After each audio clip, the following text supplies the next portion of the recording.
Hi, I'm Christine McKay with Northridge Publishing, and I'm excited because Jen Gallacher stopped by to talk a little bit about her technique article in Scrapbook Trends. And I have to tell you, I think I tell you this every time, but it is one of my favorite articles because not only do I get inspired by seeing it, but you actually tell me how to do it. Yeah, we always pick one of the layouts to walk you through the step outs because we know that sometimes what we're doing seems a little confusing. So we take the time to just show you what the supplies are and how to actually create or work with the product we're using.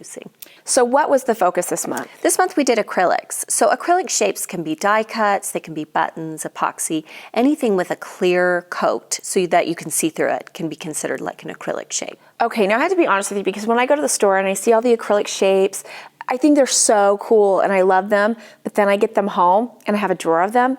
I'm not exactly sure like what to do with them or how to use them. The challenge with acrylic shapes is where to put the adhesive because it's clear in nature. So if you have an adhesive with any kind of texture or color, you're going to see it through your acrylic shape. So you have to get creative and you have to kind of pre-plan what you're going to do. So if there's color or texture in your die cut, maybe you can put a glue dot right behind that color or texture.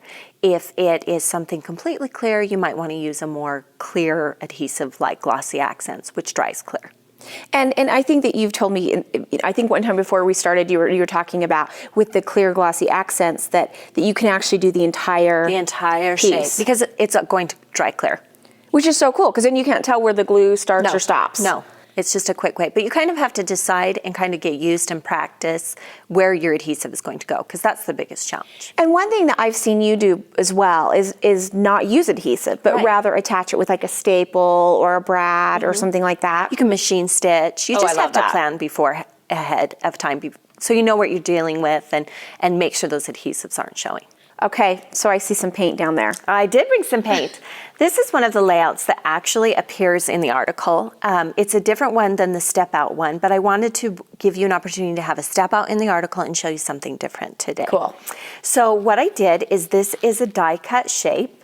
It is actually like a tag and it came in a package and so I just picked the one I wanted and I wanted to try painting on it. So I just used some regular acrylic paint and a regular paintbrush and I flipped this shape over and then painted inside this little bad shape. Okay, I love that. So clever. So you can alter it. So now tell me, why did you do the back versus the front? Now, if I had painted on the front and made a mistake, which I actually did do on the back, but you would go over your lines. When you flip it over, you can come outside the lines a little bit. Okay. But when you flip it back over, it looks like perfect And does the paint stick to the acrylic pretty well? It does. This one actually has a slight texture on the back, but if you let it dry, yeah. And you want to make sure that it's not in a place where it can get scratched off. But yes, it sticks just fine. Okay, cool.